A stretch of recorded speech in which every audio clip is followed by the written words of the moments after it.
Insemmilkom nilqakom għal-programm News.mt. Illum ser nitkellmu dwar investiment ta' 10 miljun euro għal ġid tal-faċilitajiet sportivi. F'dan l-ewwel servizz tal-lejla tkellimna ma' min ħaddem assoċjazzjonijiet sportivi. Naraw.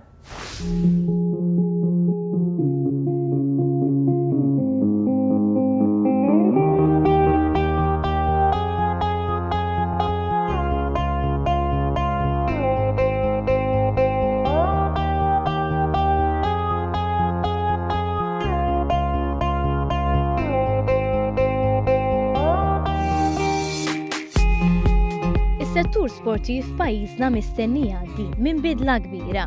Artijiet mitluqa u faċilitajiet li ilhom snin jeħtieġu manutenzjoni kbira se jinbidlu flok faċilitajiet sportivi mill-aqwa.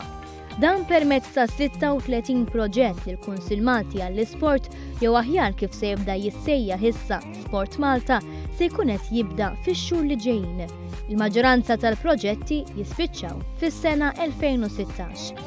B'investiment li huwa stmas li laħħaq bejn 8 miljun u 10 miljun euro, Sport Malta ippreżentat programm ta' proġetti li ntlaqgħu bil-kbir mill-assoċjazzjonijiet sportivi f'pajjiżna. Dettalji dwar dan ingħataw fil-bidu tal-ġimgħa mis-Segretarju Parlamentari responsabbli mill-isport Chris Ġus. Għatta proġetti se jsiru fil-komplessi eżistenti. Fil-Pixxina Nazzjonali tal-Qroq se jsir bdil tad-dekk, manutenzjoni fil-plant room, changing rooms ġodda, Grey Water Project, manutenzjoni tal-squash courts u kamra ġdida għat-timijiet nazzjonali tal-awm. Fil-fatt, fil-lista ta' proġetti preżentata minn Sport Malta tnejn li għadda, spikkat l-importanza li qed tingħata lill-isports akwatiċi. Investiment li fi kliem il-President tal-Aquatic Sports Association Joe Caruana Karen kien mistenni ferm. Ħafna disċiplini tagħna illi se jiġu mill-quta tajjeb ħafna bl-investiment li se jsir, apparti it-tiġdid tal-Pixxina Nazzjonali għandna f'Tal-Qroq, anki il-fatt li se tinbena pixxina oħra il-qudiem hawnhekk il-Kottonera. Jiena naħseb illi huwa bżonn jus għana inna nitolbu dan l-investiment u dawn il-faċilitajiet li żgur li se jibqgħu jagħtuna iktar possibilità li nibqgħu niċċellu fl-sferi internazzjonali kif qed nagħmlu f'dan l-aħħar żminijiet.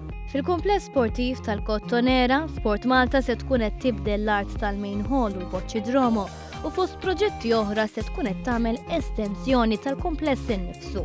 L-estensjoni se tkun tinkludi indoor pool, fitness center, sport science lab, spa center, adventure park u rowing tank għad-dilettanti tar-regatta. Skont Joe Grima mill-Malta Rowing Association, ir-rowing tank se tagħmel differenza kbira għal qaddiefa. Dan kien hemm bżonn kbir illi jinbena post fejn matul ix-xitwa it-qaddiefa jkun jistgħu jitrenjaw biex jikabru s-sinkronizzazzjoni tagħhom. Jiġifieri dan kull pajjiż, kważi kull klabb barra minn Malta jkollu tank fejn jitrenjaw ir-rowing ġewwa. Malta laqqas wieħed ma' jiġifieri il-fatt li issa se jkollna l-ewwel wieħed li se jsir fuq bażi nazzjonali hija xi ħaġa pożittiva ħafna. Però il-faċilitajiet kollha li se semmew jiġifieri fejn għandu x'jaqsmu mal-hawn, fejn għandu x'jaqsam ma' gyms, fejn għandu x'jaqsam ma' spa. Huma kollha kemm huma affarijiet li l-atleti se kellhom bżonnhom ħafna. Fil-kumpless sportiv tal-Marsa, ix-xogħlijiet tas-sena d-dieħla jinkludu warm-up track ġdida l-atletika u dugout ta' softball u baseball, filwaqt li fil-kumpless sportiv ta' Kirkhof se jsir xogħol fuq il-pixxina u manutenzjoni ta' changing rooms. Minn barra dawn il-proġetti, Sport Malta għandha ppjanat li tibda wkoll 7 proġetti li lien mill-faċilitajiet ta' Sport Malta, fosthom jogging track f'Taqali u f'Santa Luċija, kumpless tal-Judo f'Pembroke, shooting range f'Għawdex u l-bini ta' kumpless sportiv f'Santa Venera li se jinkludi żewġ padiljuni, żewġ beach courts, sala l-snooker u fitness center. Proġett maġġuri ieħor huwa l-bdil tal-basketball court tas-Siġġiewi. Dwar dan tkellimna ma' Carlo Mifsud mis-Siġġiewi Basketball Club li stqar kif l-ebda assoċjazzjoni ma hi kapaċi tidħol għall-ispiża ta' dan l-investiment. Għalhekk l-għajnuna tal-Gvern kienet kruċjali. Aħna bħala proġett tlabna l-assistenza tal-KMS tal-Sport Malta biex jgħinna biex nirranġaw il-kort li għandna bħalissa li rrid ngħid ilu mitluq għal numru ta' snin. U għalhekk aħna kellna morru nitrenjaw post ieħor. Dak jkun phase 1. Phase 2 qegħdin nisperaw li nitlu f'agreement mal-KMS biex nimprovjaw ukoll u nkunu nistgħu nagħlqu l-kort. Minnaħa ta' dak li rajna llum naħseb huwa xi ħaġa li kien hemm bżonna Kien hemm bżonn li ksib pjan għax hawn ħafna faċilitajiet neqsin, speċjalment fejtlu basketball u anka għadam. Fil-fatt il-basketball huwa sport ieħor li se jingħata priorità is-sena d-dieħla. Tant li proġett maġuri ieħor jinkludi l-manutenzjoni fil-padiljun tal-basketball f'Tali. Dwar dan tkellimna mal-President tal-Malta Basketball Association, Paul Sultana. Il-basketball fl-aħħar ilu jintlab tal-aħħar 50 sena ġo hanger tal-gwerra. L-umdita, il-bart, il-kesħa sħana li nħossu ġo fih biex nilabu u ma tal-biza. Aħna wara lajnu li kintana il-gvern biex namlu il-ġim il-ġdid li għanna training camp issa fl-aħħar il-ħolma tagħna illi dal-imbirek hanger jiġi trasformat ġo għal wieħed ġim rispettabli ħad tkun realtà. Bil-ħidma kollettiva tal-ħaddiema ta' Sport Malta u tal-Assoċjazzjonijiet Maltin, il-Kap Eżekuttiv Marko Tajjar stqar li huwa konfidenti li dawn il-proġetti se jitlestew fi żmien stipulat. Hemm ċerti proġetti li ġabdejna naħdmu fuqhom, il-proġetti minuri kollha se jitlestew sal-aħħar tal-2016 u dan sabiex l-assoċjazzjonijiet iġibu iktar tournaments internazzjonali lejn pajjiżna sabiex l-atleti Maltin jitħaltu iktar ma' barranin kif qed naraw f'dal-aħħar żmien dan huwa effettiv ħafna, u mbagħad hemm ukoll il-proġetti l-kbar. Il-proġetti l-kbar ħajsiru biex l-assoċjazzjonijiet li jużaw il-faċilitajiet tagħna jikbru b'20%. Barra minn hekk sabiex it-tfal tagħna fi On the Move Skola Sport li issa kibru minn 3,000 għal 5,100 b'target li jsiru 7,000 ikollhom fejn jitrenjaw. Permezz ta' dan l-investiment sostanzjali, Sport Malta se tkun qed issostni l-bżonnijiet tal-fuq minn 100 assoċjazzjoni sportiva. Is-Segretarju Parlamentari jenfasizza l-politika tal-Gvern li dawn ikunu mejjuna. Ħana nemmlu li hawn numru ta' disċiplini li m'għandhomx faċilità fejn jippratikaw l-isports. Nemmnu wkoll li faċilitajiet li għandna jistgħu jikbru. Hekk ħabbarna tal-proġetti u tinħarsu li fil-ġimgħat li ġejjin nitilqu bix-xogħlijiet sabiex aktar disċiplini sportivi, aktar għaqdiet sportivi, aktar atleti Maltin u Għawġin kunu jistgħu jippratikaw l-isports tagħhom.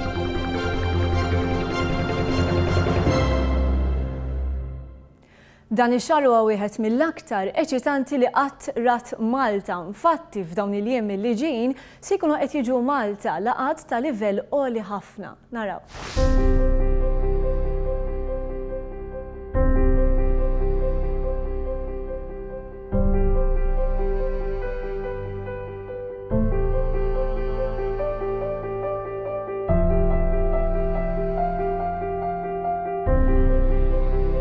Fid-dinja din is-sena kien hemm skedati 4 laqgħat importanti li fihom iltaqgħu il-maġġoranza tal-mexxejja tal-pajjiżi.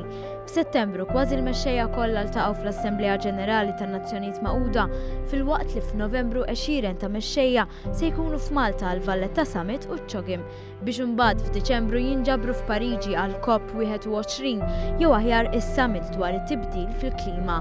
B'hekk 2 mill-ikbar avvenimenti se jsiru f'pajjiżna. L-ewwel li se jiltaqgħu fil-Valletta Summit li se jiddiskuti l-immigrazzjoni. Kważi l-mexxejja kollha tal-Istati Membri tal-Unjoni Ewropea iddikjaraw li se jattendu s-summit fosthom il-Kanċiller Ġermaniż Angela Merkel, il-President Franċiż François Hollande u l-Prim Ministru Ingliż David Cameron. L-uffiċjal għall-komunikazzjoni tal-Valletta Summit Charles Mizzi stqar li pajjiżi Afrikani wkoll uraw l-interess li jingħaqdu fil-mejda tad-diskussjoni. Kif għedna minħabba raġunijiet ovvju ma nistgħux nagħtu dettalji tal-pajjiżi li konfermaw, però ovvjament aħna kuntenti ħafna li l-indikazzjonijiet li għandna bħalissa huma li l-pajjiżi l-iktar importanti se jkunu rappreżentati mill-aqwa uffiċjali ta' pajjiżhom u dan ovvjament joffri l-opportunità biex is-summit ikun qed jiġi diskuss fl-ogħla livell possibbli. Dan bit-tama li propju f'pajjiżna iż-żewġ naħat jaqblu fuq il-mod ta' kif għandha tkun indirizzata l-immigrazzjoni. Il-kap tat-Task Force għal Valletta Summit Jonathan Cardona sostna li bil-Valletta Summit l-isfida tal-immigrazzjoni se tkun rikonoxxuta iżjed bħala sfida globali. Qed inħarsu lejh bħala dinja waħda din kważi l-ewwel opportunità fejn in-naħa Ewropea u n-naħa Afrikana qegħdin jiltaqgħu biex jiddiskutu jiddedikaw summit sħiħ biss fuq dan is-suġġett tal-immigrazzjoni. Suġġett li mhux qed inqgħod biss il-Mediterran kif kien sa ftit żmien ilu, però beda jolqot l-Ewropa kollha. Għalina xi ħaġa importanti għaliex suġġett li ilu fuq nett tal-aġenda Maltija issa sar fuq net tal-Aġenda Ewropea. Valletta Summit se jkun mifrux fuq 3 postijiet li kif spjega Charles Mizzi l-attenzjoni se tkun kollha kemmi fuq il-Belt Valletta. Il-preparamenti għal Valletta Summit intensifikaw ħafna f'dawn l-aħħar ġranet, ħajkunu marbutin madwar 3 venues partikolari. Għandna ċeremonja tal-ftuħ li ħatkun qed issir viċin fil-Pjazza ta' Kastilja, u tinvolvi wkoll l-Uffiċċju tal-Prim Ministru, is-summit innifsu li se jkun qed isir f'Dar il-Mediterran, kif ukoll il-Media Center li se tkun qed tiġi ssetjata ġewwa Forti Santirmu. Is-summit ġibet l-attenzjoni tal-medja internazzjonali. Fil-fatt kważi l-aġenziji kollha internazzjonali fil-qasam tal-medja se jkunu preżenti f'pajjiżna. Ħidmiethom se ssir Forti Santirmu, sfond li se jippromovi l-istorja u l-kultura ta' pajjiżna. Ma' tmiem il-Valletta Summit eżattament il-ħamis fil-għaxija se jitlaqqa l-Kunsill Ewropew u dan flaqa informali li sejjaħ il-President tal-Kunsill Ewropew Donald Tusk bilan li jkun hemm azzjoni immedjata dwar l-immigrazzjoni. Hawn se jkunu diskussi l-azzjonijiet li diġà ttieħdu u dak li għad fadal xi jsir.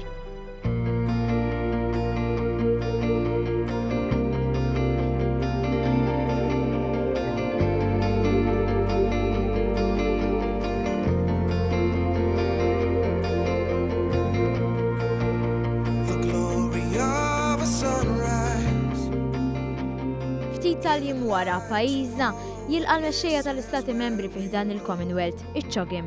Laqa li se tlaqqa 53 mexxej ta' pajjiżi membri fih dan il-Commonwealth, ferm iktar mill-mexxejja li se jattendu għal Valletta Summit.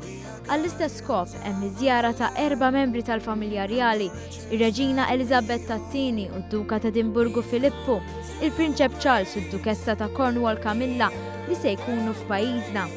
Hija challenge kbira, għandek numru ta' events apparti l-laqgħat politiċi, għandek biss 4 fora li qed isiru f'4 lukandi u 4 postijiet differenti, għandek qed nistennew madwar 4,000 delegat, 1000 ġurnalist, jiġifieri daw tikkoordina l-movimenti tagħhom minn venue għall-oħra, minn meeting għall-ieħor. Loġistikament sfida, ma naħseb we're up to it, preparazzjonijiet qegħdin tajjeb, jiġifieri kważi kollox preparat. Jekk għal Valletta Summit l-attenzjoni se tkun fuq il-Belt Kapitali u fuq pajjiżna, ma nistgħux ngħidu l-istess għaċ-CHOGM. L-attivitajiet se jkunu mifruxa fuq kull rokna ta' Malta u Għawdex. Ġifri għandna s-sibt laqat ġurnata sħiħa laqat ġewwa Għawdex fejn ħajkun hemm il-Ministri tal-Affarijiet Barranin jiltaqgħu mas-soċjetà ċivili. Ħajkonna xi ħarġiet ukoll għal Għawdex għad-delegati tal-People's Forum il-ħamis. Bat għandna r-retreat li huwa l-element ewlieni tal-opening ceremony mbagħad ħassir fin-naħa isfel ta' Malta, ħassir ġewwa Forti Sant'Angelo li għadu kif ġie restawrat u miftuħ fil-ġimgħat li għaddew. U l-konċentrazzjoni tal-lokandi tinsab li naħa ta' San Ġiljana, parti il-venue ewlenija li hija Radisson ġewwa Għajn Tuffiħa. Is-sinifikat tal-valur globali li se jingħatalu ċ-CHOGM se jkun rifless fid-diskussjonijiet dwar it-tibdil fil-klima u dan ftit jiem biżbot mis-Summit ta' Pariġi. Diskussjonijiet li għalihom saħansitra se jattendu mexxejja barra l-Commonwealth, fosthom is-Segretarju Ġenerali tan-Nazzjonijiet Magħquda. Ġifieri hija opportunità unika biex il-pajjiżi tal-Commonwealth jiddiskutu minn qabel jmorru bi front unit għal dawn id-diskussjonijiet. Tieħu iktar tikber fl-importanza meta wieħed iqis li ħajattendu wkoll il-President Franċiż François Hollande u kif ukoll is-Segretarju Ġenerali tal-United Nations Ban Ki-moon. Ġifieri ħadkun sessjoni ta' livell għoli ħafna. Il-valur globali se jiżdied bħaġa li rari ferm biex terġa' ssir f'pajjiżna. Fil-fatt se ssir elezzjoni għal segretarju ġdid tal-Commonwealth li jista' jieħu l-Commonwealth f'direzzjoni ġdida. Dija element interessanti ħafna uniku qatt ma sar qabel li bħala parti mill-People's Forum ħajkun hemm sessjoni apposta li ħassir ġewwa l-Parlament Malti ħadkun iċċerjata mill-Speaker tal-Kamra Dr. Angelo Farrugia fejn l-aspiranti kandidati għal rwol ta' Segretarju Ġenerali ħajkun qed jiltaqgħu mal-għaqdiet ta' soċjetà ċivili u ħadkun opportunità fejn il-kandidati jesprimu l-viżjoni tagħhom għall-futur tal-Commonwealth. Fil-waqt li s-soċjetà ċivili tista' tara l-viżjoni ta' dawn il-kandidati. fuq kollox, fiż-żewġ summits pajjiżna se jkun il-pjattaforma għal deċiżjonijiet dwar kwistjonijiet li jorqtu lil kulħadd minn immigrazzjoni għal tibdil fil-klima. Fix-xahar ta' Novembru l-lenti tal-Ewropa u d-dinja tas-sew se tkun fuq Malta. It-tama li l-mexxejja li se nilqgħu fostna jilħqu qbil dwar azzjonijiet meħtieġa biex il-ħajja ta' miljuni ta' persuni tas-sew tinbidel għall-aħjar.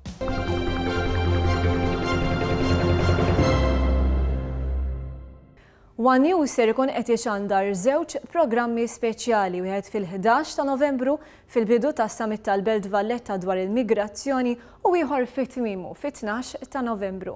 Intant daw kollha li jridu jseguna online jistgħu jagħmlu dan permezz tal-paġna tagħna fuq Facebook u anke fuq iċ-channel tagħna fuq YouTube. Grazzi tal-li illejla ġobkom tkunu magħna. Insellmilkom.